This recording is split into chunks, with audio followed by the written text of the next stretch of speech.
Alright, Shalom Makiam out there. First and foremost, I want to give all praise to Yahweh, Ba'ashem Yahushai, Ba'ashem Makakwadash. Alright, I want to say double honors to the apostles out there who taught me this word. Wa Shalom to all you brothers out there that's teaching this word in truth and sincerity. Alright, so back at it with another lesson. Spirit of Yahweh, Ba'ashem Yahushai, Ba'ashem Makakwadash. Alright, in the name of the Holy Spirit. Okay, in today's lesson, as you brothers can see, okay, it's gonna be entitled if there's a such thing as hell, okay, explain this. All right, because sometimes you might run into a wacky tacky Christian, man, and they talking about hell. You know what I'm saying? It's plenty of scriptures to cut their ass up with, but this one right here always gets them. They be speechless, man, when you bring this out on them. And it's dealing with Saul. After the Lord left Saul, okay, Saul basically he entreated it of the Lord, man, whether he should go to battle. But the Lord wasn't with him no more.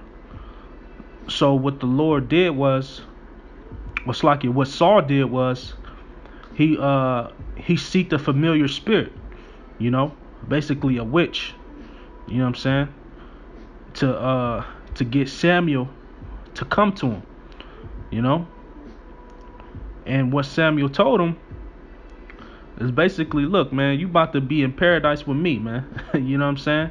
Because at that point Samuel had already passed in the spiritual world, you know what I'm saying? And Saul was a wicked man, okay? So we gonna read it. You know what I'm saying? Lord willing, this lesson may be edifying unto you brothers out there. All right. So we're gonna start with 1 Samuel chapter 28, and I start at verse 3. So this is 1 Samuel 28 and 3. It says, "Now Samuel was dead, and all Israel had lamented him, and buried him in Ramah, even in his own city. And Saul had put away those that had familiar spirits and the wizards out of the land." Right, that's when Saul was in his right mind. He had put away all the familiar spirits and and the wizards and all that shit, man. Because it says in Exodus, I forget what chapter, but it says, "Thou shalt not suffer a witch to live." So he basically, that was a righteous thing he did when he was in his right mind. Okay. So just going back to verse 3, "And Saul had put away those that had familiar spirits and the wizards out of the land. And the Philistines gathered themselves together and came and pitched in Shunem. And Saul gathered all Israel together, and they pitched in Gilboa. And when Saul saw the host of the Philistines, he was afraid, and his heart greatly trembled. And when Saul inquired of the Lord answered him not, neither by dreams, nor by Urim, nor by prophets," right? Because the Lord had left him. You know what I'm saying? That spirit had left Saul, man. The Holy Spirit. So this is what Saul did after he realized that the Lord wasn't with him no more. Okay. Verse 7. "Then said Saul unto his servants, Seek me a woman that hath a familiar spirit, that I may go to her and inquire of her. And his servant said to him, Behold, there is a woman that hath a familiar spirit at Endor." Right. So Saul, he basically seeked a woman with a familiar spirit, man, so he could get Samuel to talk to him, man. So this is verse 8. "And Saul disguised himself and put on other raiment, and he went, and 2 other men with him. And they came to the woman by night." Right. So he was doing wickedness, man. Because why? If he wasn't doing wickedness, why would he disguise himself, man? He wasn't supposed to be dealing with no woman or no familiar spirit, man. But he was already going off at this point. But it goes on to say, and he went and 2 other men with him, and they came to the woman by night, and he said, I pray thee, divine unto me by the familiar spirit, and bring me and bring me him up, whom I shall name unto thee. Verse 9. And the woman said unto him, Behold, thou knowest what Saul hath done, how he hath cut off those that have familiar spirits, and the wizards out of the land. Wherefore then thou layest a snare for my life to cause me to die. Right, I know, that had to cut him to the heart, man. Because the witch don't even know that is Saul. You know what I'm saying? He had to be thinking like, damn, I did do that, but fuck. So that had to cut him. But here's what he goes on to say. This is verse 10.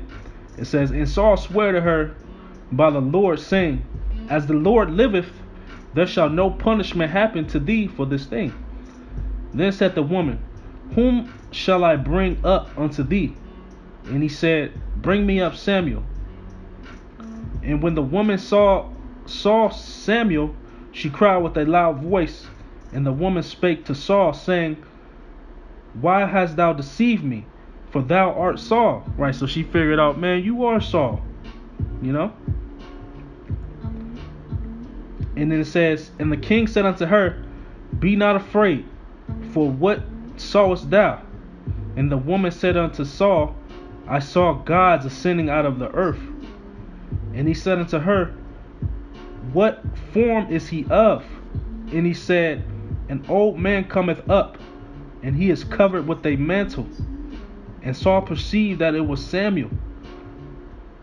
And he stooped with his face to the ground and bowed himself.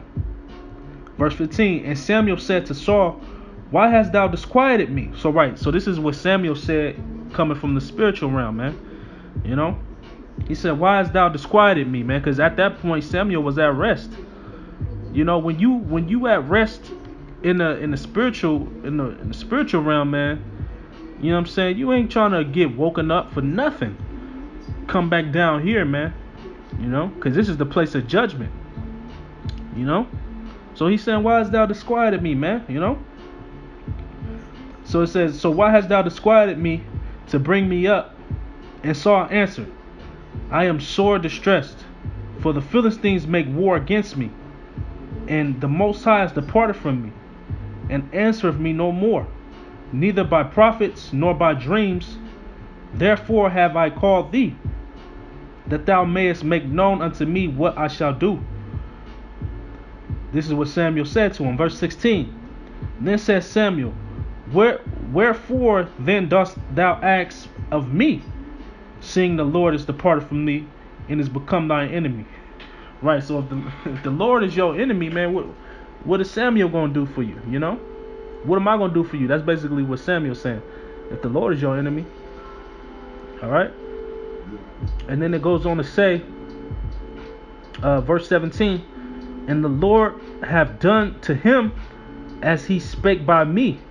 For the Lord hath rent the kingdom out of thine hand, and given it to thy neighbor, even to David.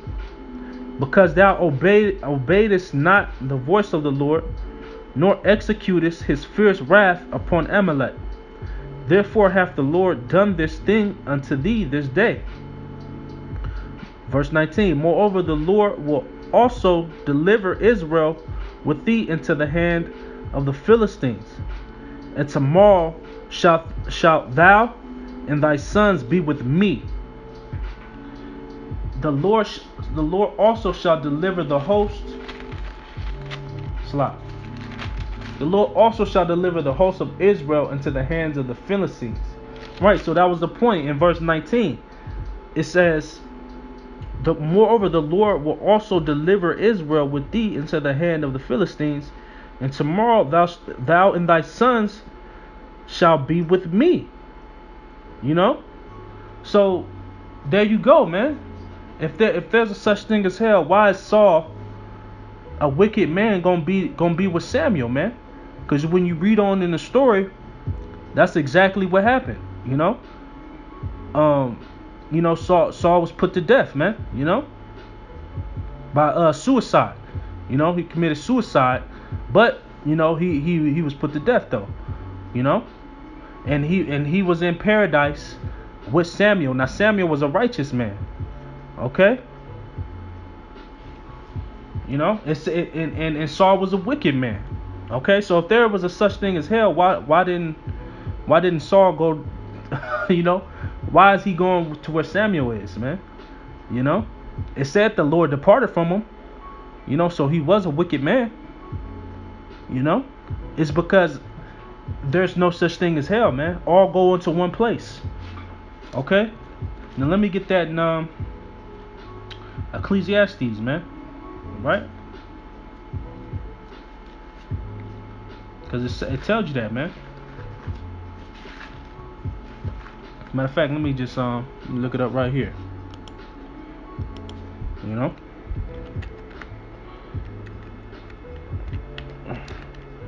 Bear with me real quick, brothers.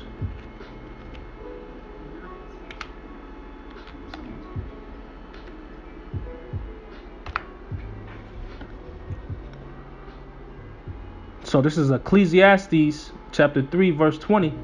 It says, all go into one place. All are of the dust, and all turn to dust again. Right. So all go into one place, man. That's the righteous and the wicked, man. All right. They all go into one place, man. Okay. Even Edomites, man. They don't go to hell. You know what I'm saying? When they pass on, they go straight up to the Father. Now it's a separation. They're not in the same place where the Israelites are. You know what I'm saying? Because Israel's on the right hand side, and the wicked are on the left hand side. But they still up there with the Father, man. All right. So let's get Job, the 3rd chapter, because Job said it as well. I believe it's okay, this is Job chapter 3. Yeah, this is Job chapter 3, and I start at verse 10. I start at 11. It says Job 3 and 11. It says, why died I not from the womb? Why did I not give up the spirit when I came out of the belly? Why did the knees prevent me? Or why the breast that I should suck? Right, because at this point Job was catching hell, man. So he was basically cursing his day, man. Like, why did I come here, man? But he goes on to say, verse 13, for now should I have lain still and been quiet, I should have slept, then had I been at rest. Right, he talking about he should have died so he could be in that rest in the spiritual world. Verse 14, with kings and counselors of the earth, which built desolate places for themselves, or with princes that had gold, who filled their houses with silver. Or as in hidden untimely birth, I had not been, as infants which never saw light. Verse 17, this is the point. It says, there the wicked cease from troubling, and the weary be at rest. Right, so that's the point. Even the wicked are at rest, man. Okay, when they pass over, So there's no such thing as hell, man. These are all scriptures you can hit these these wacky techy these Christians with, man. You know what I'm saying? They can't explain these, man.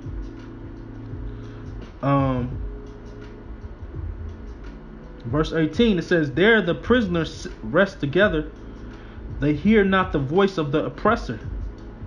The small and great are there, and the servant is free from his master. Right, so that's basically the point, man.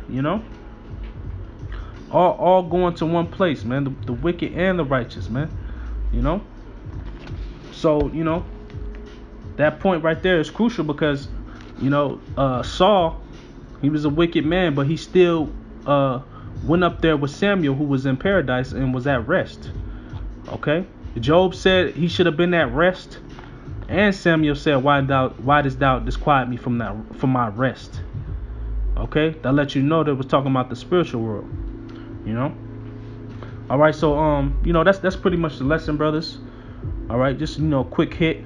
You know, if there's a such thing as hell, explain these things. All right, to all you wacky tacky Christians out there. You know. So with that, I want to give all praises to Yahweh Bashim Yahweh Shai. Double honors to the apostles at Great Millstone, who taught me this word. Wa Shalom to all you brothers out there that's teaching this word in truth and sincerity. Stay up, brothers. Shalom.